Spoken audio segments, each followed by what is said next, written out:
I used to go to hip-hop to look for morals, but I don't anymore. My intention is to bring that into hip-hop. It's helping holiness. Yeah, boy. Yeah. Yeah, boy. Yeah. It's where we go hard. It's where we go hard. It's where we go hard. It's where we go hard. It's where we go. Go.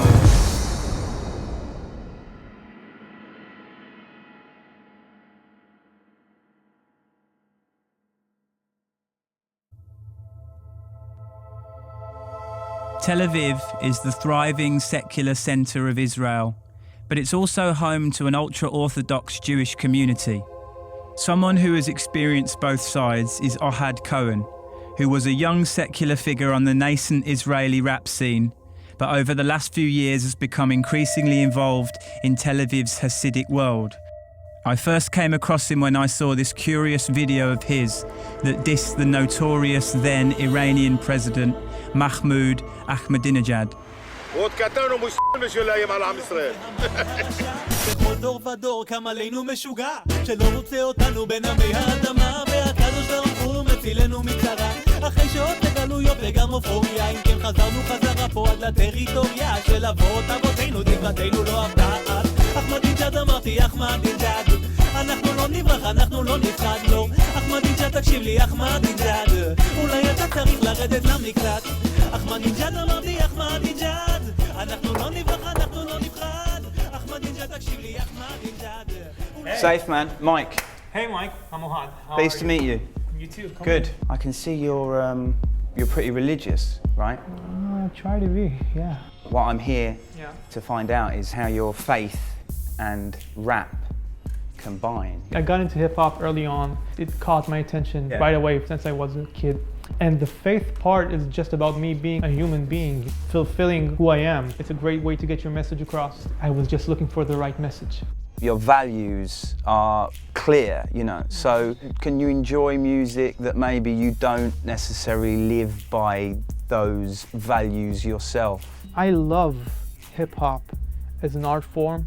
Unfortunately, a lot of people use it for content that, you know, is low and getting lower. And so if someone comes across with a message that is like morally low and such, you know, it gets to you. The thing that can be used for good is the directness that hip hop has. You know, it's eye to eye. That's why it's so popular. Is there ever music where it's like, I hate this guy, like this guy is so negative, do you know what I mean? But this so hard, like just bangs, do you know what I mean? Like Kendrick Lamar is right now, like, he's an amazing artist and I love his art, but you know, the content sometimes, you know, I just, you know. Really? He's a pretty conscious guy. Thing is, if it's not positive, it is negative.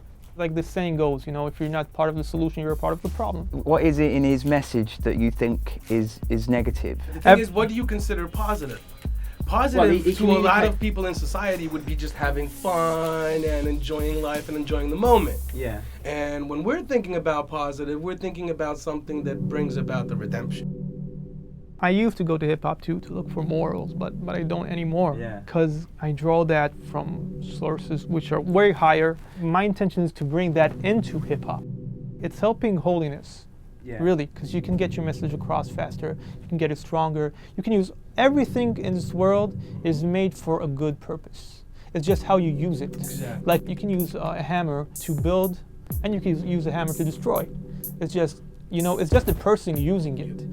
I sort of feel like we're not able to really understand our subconscious. We don't know what's happening below the surface. So like if I'm going to think about morality, for me it's a sense, like, because lawyers can argue over words and rules, but for me it's like there's this sort of moral engine going on below the surface. Do you think something written down a long time ago has true relevance? And should you follow every word?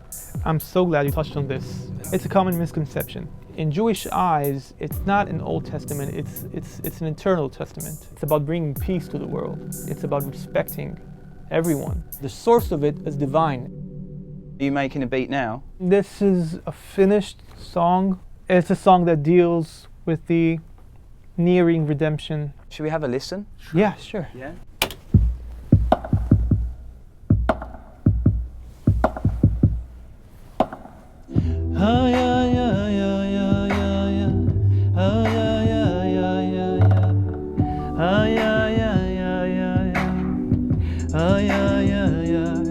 כל כך נוח להיכנע לחושך ברגעים האחרונים לפני זריחה יש עלטה כמו צירים לפני לידה תחזיק חזק כי זה מגיע ראיתי ממלכות קורסות, נבואות מגשמות למול עיניי הצופות מהפכות קורות רוחות של שינויים, חילוף של משטרים ואנחנו יושבים בלב המערבולת עוד צפים ראיתי אנשים שרצים לי שכל, שנאת חינם, ראיתי יד יורה לעצמה כדור ברגל כבר לא מבדילים בין תוכן לבין הבל חיים בתוך חלום של אחרים, סוחבים להם את הדגל ראיתי עולם שנפער בו סדק בין לזדון את הכל לבין קריאה ליושר צדק, או אז יוסרו האצבעות מעל ההדק והמלך יפשוט את השק ילבש עטרת אורות בבקשה That is in the pocket flow, man. Like your flow is tight, man. More than I was expecting, and from what you've said, you're really subverting and twisting the culture. I mean, you've got like a super modern sound going on, really now flow. It's like taking something that really is kind of anti everything that you stand for, and just doing it and just sending it back. So tell me about the significance of the Messiah, is that?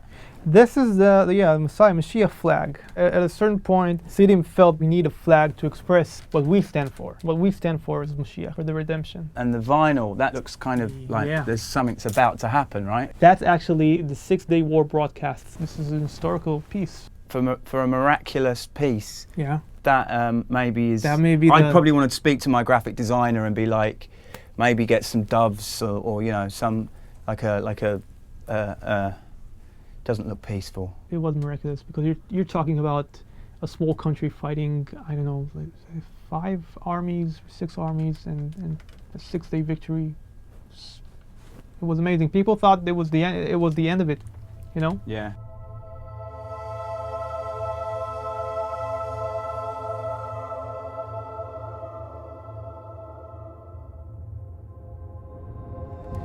Can you put yourself in the shoes of the angry?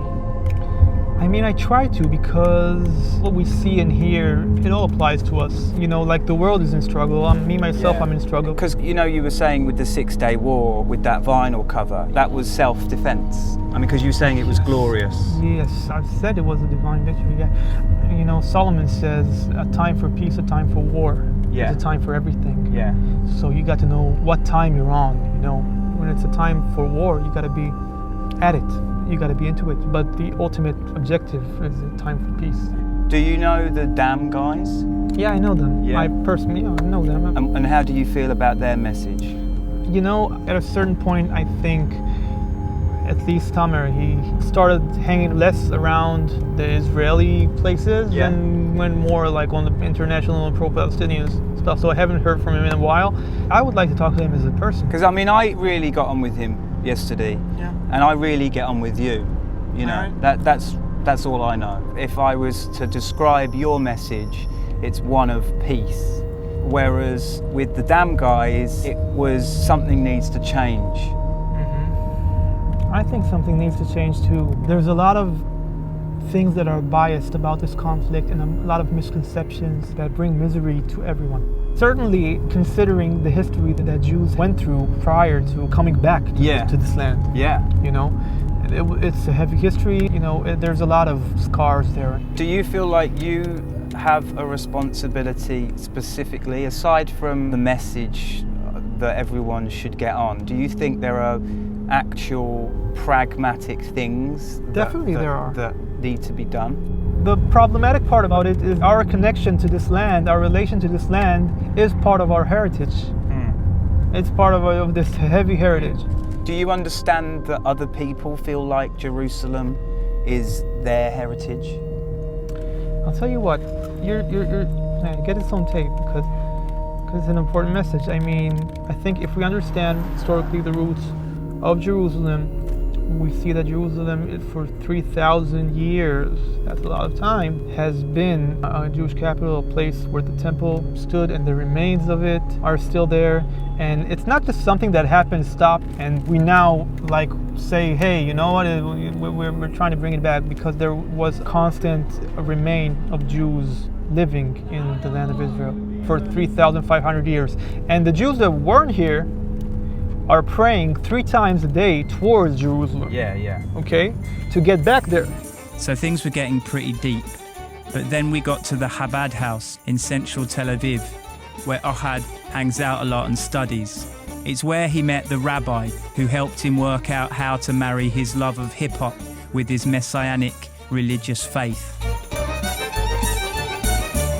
How long have you known each other? I think for around like 4 or 5 years. Yeah. It sounds like you gave him strength to be, I guess, different, unique, but within the teachings and the faith. Have you heard his music? Yeah. Yeah? You like it? It's nice music. Can connect. There's a different people. You have something very special. Yeah. For me, it's nice. Go at it again. Lyrical lessons brought to you by Triple S, the God blessed. Yes, from Tel Aviv, relieving stress, revealing hidden godliness. Like it's like dug the wells, we dig the earth to find jewels. Who else? If it's your mission, never quit. No matter how the market gets, don't walk it off, we're marching it. One's out and high, we touching it. My soldiers, keep your torches lit and shoot it till your target's hit. The way to heaven goes through hell, the way to freedom goes through jail. But don't you moan and don't you wail, lay down and make yourself the rail. Out of Egypt, it's time to celebrate. Yes, it is. Out of Egypt, it's time to celebrate. Out of Egypt, it's time to celebrate. Out of Egypt, time to celebrate. Woo! Thanks a lot, man. Ham. Not ham. That's the worst word to use. That's the worst word to use. Oh, I couldn't believe it. I really thought I'd bonded with Ohad.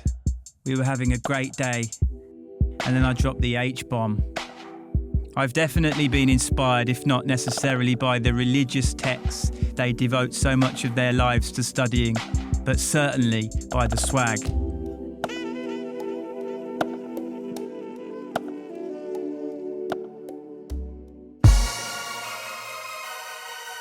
Yeah, boy. We're not religious, we never been, and we never will be. We are Hebrews. We know that what he has is a weapon. We know that it is a weapon. It's called truth. Someone told me the other day that he's got mad skills, and I would agree. Oh, y'all know Israel, we go hard, don't y'all? They should know that.